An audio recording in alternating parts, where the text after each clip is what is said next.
Hi, my name is Anna, and I'm here to give you tips on how to live a more sustainable life every day.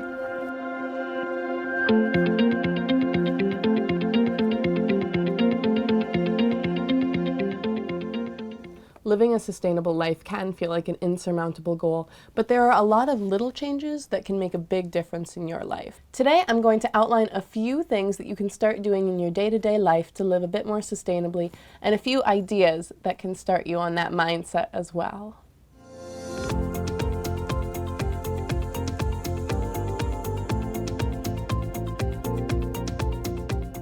I mean, there's so many different things you can do when it comes to like respecting animals, to using a reusable water bottle, to making sure you turn off the lights, to making your own food, for meals, to growing a garden.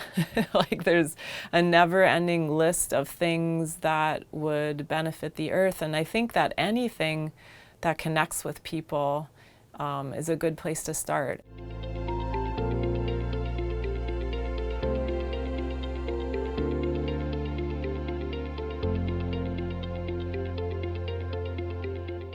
So I'd say evaluating your waste would be one easy thing to do.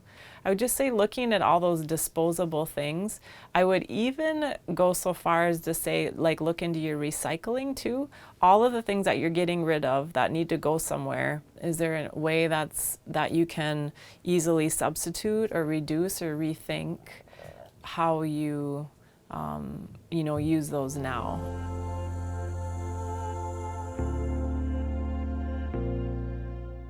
Purchasing solar panels or buying carbon offsets can seem intimidating because of the high cost and commitment level.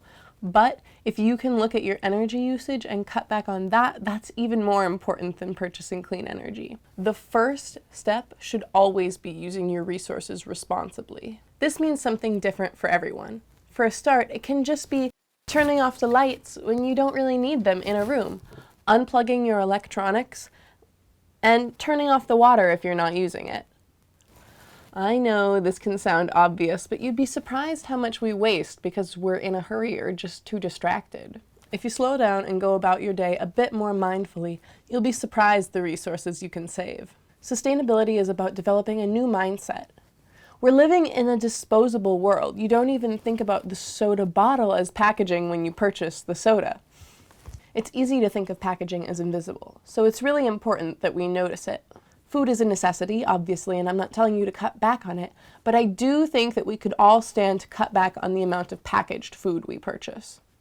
If you're regularly buying beans, rice, oatmeal, even flour or sugar, a lot of those can be bought in bulk at local stores or co-ops.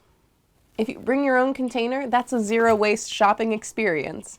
It's also cheaper to buy in bulk, and you can get exactly what you need. Lastly, I want to talk about the things that we throw away. Hopefully, you're mindful of your trash. Throwing something away should be a very thoughtful decision. When we put something in the garbage, that means we're telling it holds no more value. In Bemidji, that means we're sending it to a landfill. This isn't terrible, it's reality. I produce a lot of garbage, although I try to be careful and think about what I consume and my landfill contributions. Also, keep in mind that recycling is good, but it still uses resources. It takes energy to create that bottle, and it takes energy to break it down. Plastic bottles are downcycled. That means they're not made into more plastic bottles. They're made into pillow fibers and coat linings. It's always better to choose not to use a disposable item, even if it is recyclable or compostable. Sustainable living means making both mindset and lifestyle changes. Mindfulness isn't hard, but it does take effort. I recommend you start with one small sustainable change you'd like to make in your life. Start carrying around a plastic water bottle, or make sure that you always unplug your phone charger in the morning. We don't need a couple of perfect zero-waste gurus to lead us into the future.